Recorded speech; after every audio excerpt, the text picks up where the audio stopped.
Hey everybody, and welcome to a episode of Here I Stand Up. We thought we could do some extras and put them in the can, and obviously it was a good idea since I ended up with this Omicron virus, and then you got to see the extra of the extras. Now I've got to do more extras to get you more extras, and hopefully there's no more viruses and anything that's going to shut me down.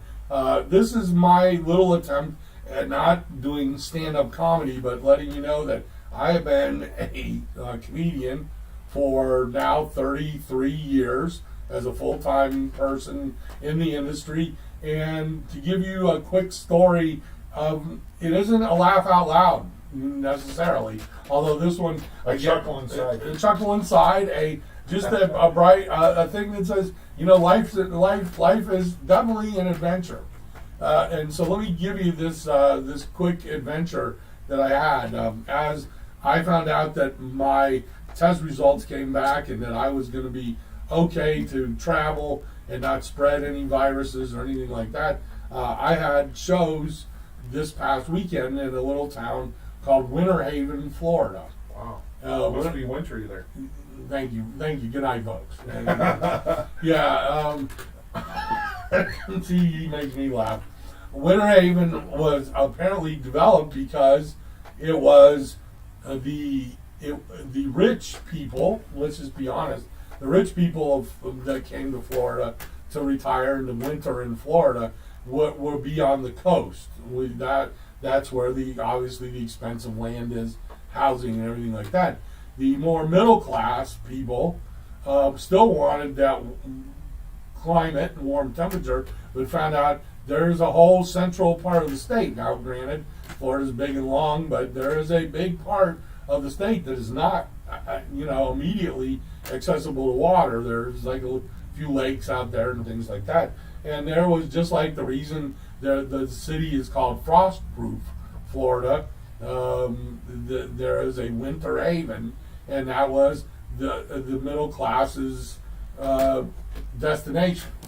And this area is just north of, it's kind of between Lakeland, Orlando, in that area, so it's almost encroached onto the Disney World area.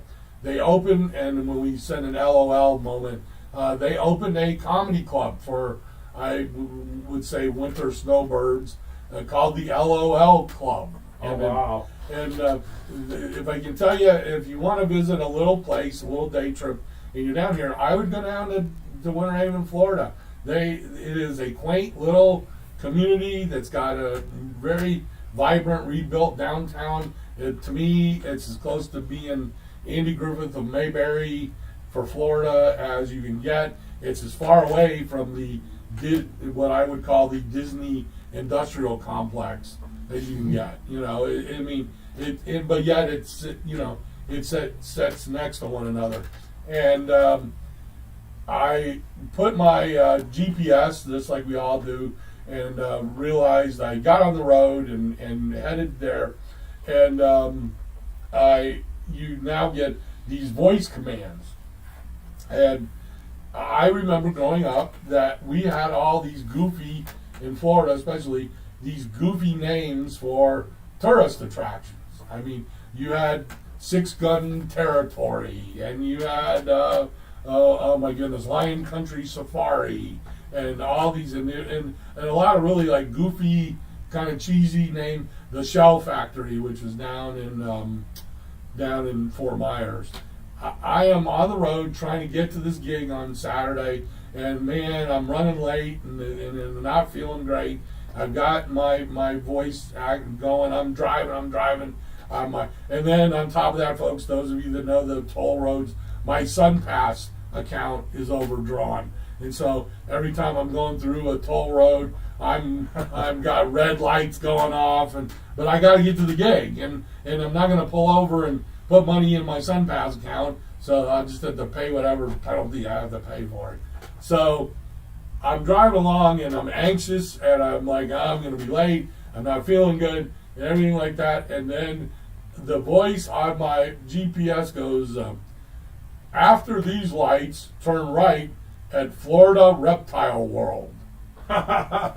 and automatically this giant smile came onto my face.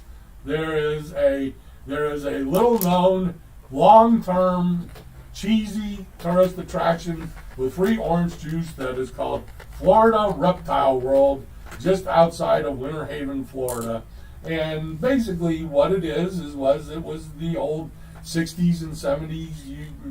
We remember a place where quote unquote people got the real life of Florida nature, you know. And the minute I heard Florida Reptile World, I look up and there's this giant sign, and it brings me back to being 9 years old again, and going, see live baby alligators hatched, and see our snake demonstrations, and be sure to stop by our moccasin store, and all these great and wondrous things. Now, some of them, yes, you can say they're outdated, they don't pass the test of time, but yet for me, in that moment of rush and not feeling well and everything else, and here I have a GPS, which we never would have thought in a million years to have.